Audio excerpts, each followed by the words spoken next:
Hi friends, welcome to Soumya's cooking channel. ನಾನಿವತ್ತು ಹೀರೆಕಾಯಿ ಬಳಸ್ಕೊಂಡು ಹೀರೆಕಾಯಲ್ಲಿ ಎಣ್ಗಾಯಿ ಮಾಡ್ತಾ ಇದ್ದೀನಿ.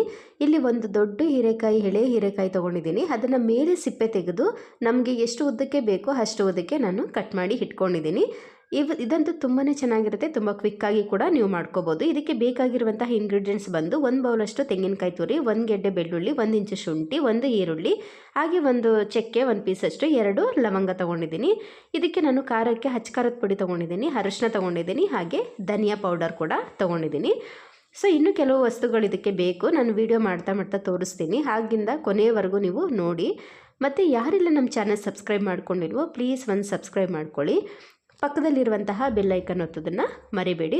ಹೀರೆಕಾಯಿ ಅಂತ ನಾವು ಆಲ್ಮೋಸ್ಟ್ ಎಲ್ಲರೂ ಬದನೆಕಾಯಲ್ಲೇ ಮಾಡ್ತೀವಿ ಎಣ್ಗಾಯಿನ, ಬಟ್ ಹೀರೆಕಾಯಿನ ಮಾಡೋದಿಲ್ಲ. ಬಟ್ ಈ ಮಾಡೋದ್ರಿಂದನೂ ಕೂಡ ತುಂಬಾ ಚೆನ್ನಾಗಿರುತ್ತೆ, ಟೇಸ್ಟು ಕೂಡ ತುಂಬ ಚೆನ್ನಾಗಿರುತ್ತೆ. ಸೊ ಇವಾಗ ಮಾಡೋದು ಹೇಗೆ ಅಂತ ನೋಡೋಣ ಬನ್ನಿ. ನಾನಿಲ್ಲಿ ಒಂದು ಪಾತ್ರೆ ಇಟ್ಕೊಂಡಿದ್ದೀನಿ. ಇದಕ್ಕೆ 2 ಸ್ಪೂನಷ್ಟು ಕಡಲೆ ಬೀಜ ಸೇರಿಸ್ಕೊತಾ ಇದ್ದೀನಿ. ಕಡಲೆ ಬೀಜ ಹಾಕೋದ್ರಿಂದ ಟೇಸ್ಟು ಕೂಡ ತುಂಬಾ ಡಿಫ್ರೆಂಟ್ ಆಗಿರುತ್ತೆ. ಅದರಲ್ಲೂ ಎಣ್ಗಾಯಿ ಹಾಕೋದ್ರಿಂದ ತುಂಬಾ ಚೆನ್ನಾಗಿರುತ್ತೆ. ಸೊ ಅದನ್ನು ಕೂಡ ನಾವು ಚೆನ್ನಾಗಿ ಫ್ರೈ ಮಾಡ್ಕೋಬೇಕು. ಅಂದರೆ ಸ್ವಲ್ಪ ನಾವು ಹೇಗೆ ಇದಕ್ಕೆ ಫ್ರೈ ಮಾಡ್ಕೋತೀವೋ ಚಿತ್ರಾನ್ನಕ್ಕೆಲ್ಲ ಅದೇ ಥರ ಫ್ರೈ ಮಾಡ್ಕೋಬೇಕು. ಲೋ ಫ್ಲೇಮಲ್ಲಿ ಫ್ರೈ ಮಾಡ್ಕೋಬೇಕು, ತುಂಬ ಸೀದೋ ಥರನೂ ಆಗಬಾರ್ದು. ಸೊ ಇದಕ್ಕೆ ನಾನಿಲ್ಲಿ 1 ಸ್ಪೂನಷ್ಟು ಬಿಳಿ ಎಳ್ಳನ್ನು ಸೇರಿಸ್ಕೋತೀನಿ. ಕಡಲೆಕಾಯಿ ಮತ್ತು ಎಳ್ಳು ಹಾಕೋದ್ರಿಂದ ಟೇಸ್ಟ್ ಅಂತೂ ತುಂಬಾ ಚೆನ್ನಾಗಿ ಬರುತ್ತೆ. ನೀವು ಹೀರೆಕಾಯಿಗೆ ಅಂತಲ್ಲ, ಬದನೆಕಾಯಿಗೂ ಕೂಡ ನಾನು ಹೇಗೆ ತೋರಿಸ್ತಾ ಇದ್ದೀನಿ ಅದೇ ಥರ ನೀವು ಬದನೆಕಾಯಿಗೂ ಕೂಡ ನೀವು ಮಾಡ್ಕೋಬೋದು. ಈಗ ನಾನು ಸ್ಟವ್ ಆಫ್ ಮಾಡಿ ಇದನ್ನು ಆರೋದಕ್ಕೆ ಇಟ್ಬಿಡ್ತೀನಿ. ಅದು ಚೆನ್ನಾಗಿ ಆರಬೇಕು. ಆ ನಂತರ ನಾನು ಪೌಡ್ರ್ ಮಾಡ್ಕೊಳ್ಳೋದಕ್ಕೆ ಚೆನ್ನಾಗಾಗುತ್ತೆ, ಅಥವಾ ರುಬ್ಬೋದಕ್ಕೂ ಕೂಡ ಈಸಿ ಆಗುತ್ತೆ. ಸೊ ಇನ್ನೊಂದು ಸರಿ ನೆಕ್ಸ್ಟ್ ಇವಾಗ ನಾನು ಏನೇನು ತೊಗೊಂಡಿದ್ದೆ, ಈರುಳ್ಳಿ ಮತ್ತು ಶುಂಠಿ, ಬೆಳ್ಳುಳ್ಳಿ, ಇದನ್ನು ಕೂಡ ಸ್ವಲ್ಪನೇ ಫ್ರೈ ಮಾಡಿ ಇದಕ್ಕೆ ಹಾಕೋತೀನಿ. ಈ ಥರ ಫ್ರೈ ಮಾಡೋದ್ರಿಂದ ತುಂಬಾ ಚೆನ್ನಾಗಿರುತ್ತೆ, ಟೇಸ್ಟು ಕೂಡ ಡಿಫ್ರೆಂಟಾಗಿರುತ್ತೆ.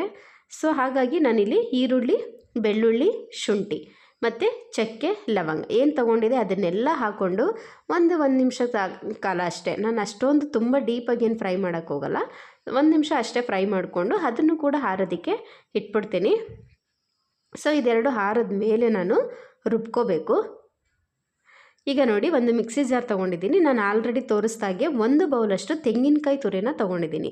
ತೆಂಗಿನಕಾಯಿ ತುರಿ ಹಾಕೋದ್ರಿಂದನೂ ಕೂಡ ಟೇಸ್ಟು ತುಂಬಾ ಚೆನ್ನಾಗಿರುತ್ತೆ, ಡಿಫ್ರೆಂಟಾಗೂ ಕೂಡ ಇರುತ್ತೆ.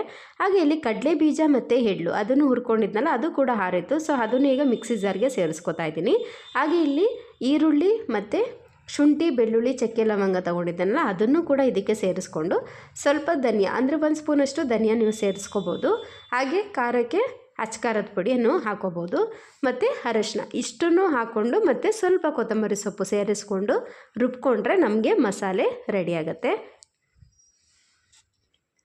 ಈಗ ಖಾರದ ಪುಡಿ ಕೂಡ ನೀವು ನೋಡಿ ಹಾಕ್ಕೊಳ್ಳಿ, ಚಕ್ಕೆ ಲವಂಗನೂ ಹಾಕಿರ್ತೀವಿ.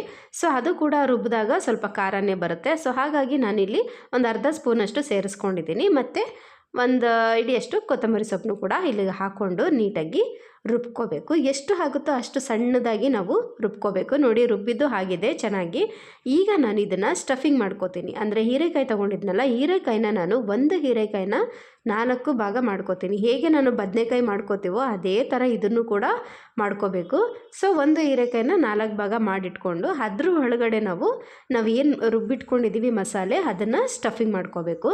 ಸ್ಟಫಿಂಗ್ ಮಾಡಿ ಒಂದು 10 ನಿಮಿಷ ನಾವು ರೆಸ್ಟಲ್ಲಿ ಇಡೋದಕ್ಕೆ ಬಿಡಬೇಕು. ಸೊ ಆಗ ಇಟ್ಟಾಗ ನಾವೇನಾಗುತ್ತೆ, ಮಸಾಲೆ ಎಲ್ಲನೂ ಹೀರೆಕಾಯಿ ಚೆನ್ನಾಗಿ ಅಬ್ಸರ್ವ್ ಮಾಡುತ್ತೆ, ಹಾಗೆ ನೀಟಾಗಿ ರುಚಿ ಕೂಡ ತುಂಬಾ ಚೆನ್ನಾಗಿ ಬರುತ್ತೆ. ಸೊ ಹಾಗಾಗಿ ಈಗ ನಾನು ಎಲ್ಲದಕ್ಕೂ ನಾನು ಫಿಲ್ ಮಾಡಿ ಇಡ್ತಾಯಿದ್ದೀನಿ. ಸೇಮ್ ರೆಸಿಪಿ ನಾನು ಆಗಲೇ ಹೇಳ್ದಾಗೆ ನಾನು ಏನೇನು ಇಂಗ್ರೀಡಿಯೆಂಟ್ಸ್ ಬಳಸ್ಕೊಂಡಿದ್ನೋ ಅದನ್ನೆಲ್ಲ ಬಳಸ್ಕೊಂಡು ನೀವು ಇದೇ ಥರನೇ ಬದನೆಕಾಯಿ ಎಣ್ಗಾಯಿ ಕೂಡ ಮಾಡ್ಕೋಬೋದು, ಅದು ಕೂಡ ತುಂಬಾ ಚೆನ್ನಾಗಿರುತ್ತೆ. ಸೊ ಈಗ ನಾನಿಲ್ಲಿ ಹಾಕ್ಕೊಂಡು ಆಗಿದೆ. ಮತ್ತು ಹುಚ್ಚೆಳ್ಳಿದ್ರೆ ನೀವು ಹುಚ್ಚೆಳ್ಳು ಕೂಡ ಪೌಡ್ರ್ ಮಾಡಿ ಬಳಸ್ಕೊಳ್ಳಿ, ಅದು ಕೂಡ ತುಂಬಾ ಚೆನ್ನಾಗಿರುತ್ತೆ ಟೇಸ್ಟು. ಅಂದರೆ ರುಬ್ಬೋದಕ್ಕೆ ಹಾಕೋಬೇಡಿ, ಲಾಸ್ಟಲ್ಲಿ ನಾವು ಗ್ರೇವಿ ಎಲ್ಲ ಆದಮೇಲೆ ಮಾಡಿರ್ತೀವಲ್ಲ ಆವಾಗ 1 ಸ್ಪೂನಷ್ಟು ನೀವು ಸೇರಿಸಿ ಅದನ್ನು ಕೂಡ ನೀಟಾಗಿ ಅದ್ರ ಜೊತೆ ಮಿಕ್ಸ್ ಮಾಡಿಕೊಂಡ್ರೆ ಅದು ತುಂಬಾ ರುಚಿ ಅಂತ ಅನಿಸುತ್ತೆ. ಈಗ ನಾನು ಒಂದು 10 ನಿಮಿಷ ಹಾಗೆ ರೆಸ್ಟ್ ಮಾಡೋದಕ್ಕೆ ಇಟ್ಟಿದ್ದೆ. ಸೊ ಆಗಿದೆ. ಈಗ ಒಂದು ಪಾತ್ರೆ ಇಟ್ಕೊಂಡು 2 ಸ್ಪೂನಷ್ಟು ಎಣ್ಣೆ ಹಾಕೋತೀನಿ. 2 ಸ್ಪೂನು ಅಥವಾ 2.5 ಸ್ಪೂನ್ ಹಾಕ್ಕೊಳ್ಳಿ. ಎಣ್ಗಾಯಿ ಅಂದಾಗ ಸ್ವಲ್ಪ ಎಣ್ಣೆ ಮುಂದೆ ಇದ್ದರೆ ಚೆನ್ನಾಗಿರುತ್ತೆ. ಇದಕ್ಕೆ ಸಾಸಿವೆ, ಕರಿಬೇವು, ಒಣಮೆಣ್ಸಿನ್ಕಾಯಿ ಹಾಕ್ಕೊಂಡಿದ್ದೀನಿ. ಹಾಗೆ 1 ಈರುಳ್ಳಿನ ಒಗ್ಗರಣೆಗೆ ಸೇರಿಸ್ಕೊತಾ ಇದ್ದೀನಿ. ಇದನ್ನು ನಾವು ಚೆನ್ನಾಗಿ ಫ್ರೈ ಮಾಡ್ಕೋಬೇಕು. ಇದು ಚೆನ್ನಾಗಿ ಹಸಿ ವಾಸನೆ ಹೋಗಬೇಕು, ಹಾಗೆ ಈರುಳ್ಳಿ ಬಣ್ಣ ಬದಲಾಗಬೇಕು, ಅಲ್ಲಿವರೆಗೆ ಚೆನ್ನಾಗಿ ಫ್ರೈ ಮಾಡ್ಕೋಬೇಕು. ಹಾಗೆ ರುಚಿಗೆ ಎಷ್ಟು ಬೇಕಷ್ಟು ಉಪ್ಪು ಕೂಡ ಸೇರಿಸ್ಕೊಂಡು ನೀಟಾಗಿ ಫ್ರೈ ಮಾಡ್ಕೊಳ್ಳಿ. ಈಗ ನಾನು ಹೀರೆಕಾಯಿ ಏನು ಸ್ಟಫಿಂಗ್ ಮಾಡಿಟ್ಕೊಂಡಿದ್ನೋ ಅದನ್ನು ಇದಕ್ಕೆ ಸೇರಿಸ್ಕೊತಾ ಇದ್ದೀನಿ. ಸೇರಿಸ್ಕೊಂಡು ನಾವು 1 ನಿಮಿಷ ಸಣ್ಣ ಹುರಿಯಲ್ಲಿ 1 ನಿಮಿಷ ನಾವು ನೀಟಾಗಿ ಒಗ್ಗರಣೆಯಲ್ಲೇ ಹೀರೆಕಾಯಿನ ಬೇಯಿಸ್ಕೋಬೇಕು. ಆ ನಂತರ ನಾವು ರುಬ್ಬಿದಂತಹ ಮಸಾಲೆನ ಸೇರಿಸ್ಕೋಬೇಕು. ಸೊ ನಾನಿಲ್ಲಿ 1 ನಿಮಿಷ ಚೆನ್ನಾಗಿ ಫ್ರೈ ಮಾಡ್ಕೋತಾ ಇದ್ದೀನಿ. ಈ ಥರ ಮಾಡೋದ್ರಿಂದ ನಾವು ಎಣ್ಣೆಯಲ್ಲಿ ಸ್ವಲ್ಪ ಹೀರೆಕಾಯಿ ಬೆಂದಾಗೂ ಆಗುತ್ತೆ, ಹಾಗೆ ಸ್ಟಫಿಂಗು ಕೂಡ ತುಂಬ ಚೆನ್ನಾಗಿ ಹೀರೆಕಾಯಿಗೆ ಹಿಡಿಯುತ್ತೆ. ಸೊ ಈಗ ನಾನಿಲ್ಲಿ ಮಸಾಲೆ ರುಬ್ಬಿಟ್ಕೊಂಡಿದ್ನಲ್ಲ, ರಿಮೈನಿಂಗ್ ಮಸಾಲೆ ಇತ್ತಲ್ಲ ಅದನ್ನು ಈಗ ಸೇರಿಸ್ಕೊಂಡು ನೀವು ಎಷ್ಟು ಬೇಕೋ ಅಷ್ಟು ನೀರನ್ನ ಸೇರಿಸ್ಕೊಳ್ಳಿ. ಗ್ರೇವಿಗೆ ಬೇಕು ಅನ್ನೋದ್ರಾದರೆ ಸ್ವಲ್ಪ ನೀರು ಸೇರಿಸ್ಕೊಂಡ್ರೆ ಸಾಕು, ಅಥವಾ ಸ್ವಲ್ಪ ತೆಳ್ಳಗೆ ಬೇಕು ಅನ್ನೋದಾದರೆ ಸ್ವಲ್ಪ ಜಾಸ್ತಿ ನೀರು ಸೇರಿಸ್ಕೊಂಡ್ರೂ ನಡೆಯುತ್ತೆ. ಬಟ್ ಎಣ್ಗಾಯಿ ಹಾಕಿರೋದ್ರಿಂದ ಸ್ವಲ್ಪ ಗಟ್ಟಿಯಾಗಿದ್ರೇ ಗ್ರೇವಿ ತುಂಬಾ ಚೆನ್ನಾಗಿರುತ್ತೆ. ಸೊ ಇಲ್ಲಿ ನಾನು ಒಂದು ಅರ್ಧ ಗ್ಲಾಸಷ್ಟು ನೀರು ಸೇರಿಸ್ಕೊಂಡು ನೀಟಾಗಿ ಹಾಕಿ ಮಿಕ್ಸಿ ಜಾರಿಗೆ ಹಾಕ್ಕೊಂಡು ಅದನ್ನು ಕೂಡ ವಾಶ್ ಮಾಡಿ ಅದಕ್ಕೆ ಹಾಕ್ಕೊಂಡೆ. ಈಗ ರುಚಿಗೆ ನೋಡಿ ನೀವು ಉಪ್ಪನ್ನ ಸೇರಿಸ್ಕೊಳ್ಳಿ. ಆಲ್ರೆಡಿ ನಾವು ಈರುಳ್ಳಿ ಬೇಯುವಾಗಲೂ ಕೂಡ ಉಪ್ಪು ಹಾಕಿದ್ವಿ. ಸೊ ಈಗಲೂ ನಾನು ಉಪ್ಪು ಹಾಕ್ತಾಯಿದ್ದೀನಿ, ನೀವು ನೋಡಿ ಸೇರಿಸ್ಕೊಂಡ್ರೆ ಆಯಿತು. ಈಗ ಒಂದು 5 ನಿಮಿಷ ಚೆನ್ನಾಗಿ ಅದನ್ನ ಕುದಿಯೋದಕ್ಕೆ ಬಿಟ್ಬಿಡೋಣ. ನೋಡಿ ಚೆನ್ನಾಗಿ ಕುದ್ದು ರೆಡಿಯಾಗಿದೆ. ಅದ್ರ ನೀರು ಕೂಡ ಎಷ್ಟು ಕಡಿಮೆ ಆಗಿದೆ ನೋಡಿ, ನೋಡಿದ್ರಲ್ಲ, ರೆಡಿಯಾಗಿದೆ ಹೀರೆಕಾಯಿ ಹೆಣ್ಗಾಯಿ. ಇದು ಯಾರಿಗೆಲ್ಲ ಲೈಕ್ ಆಯಿತು ಲೈಕ್ ಮಾಡಿ, ಶೇರ್ ಮಾಡಿ, ಸಬ್ಸ್ಕ್ರೈಬ್ ಮಾಡಿ. ಮತ್ತೆ ನೆಕ್ಸ್ಟ್ ವೀಡಿಯೋದಲ್ಲಿ ಸಿಗ್ತೀನಿ ಫ್ರೆಂಡ್ಸ್.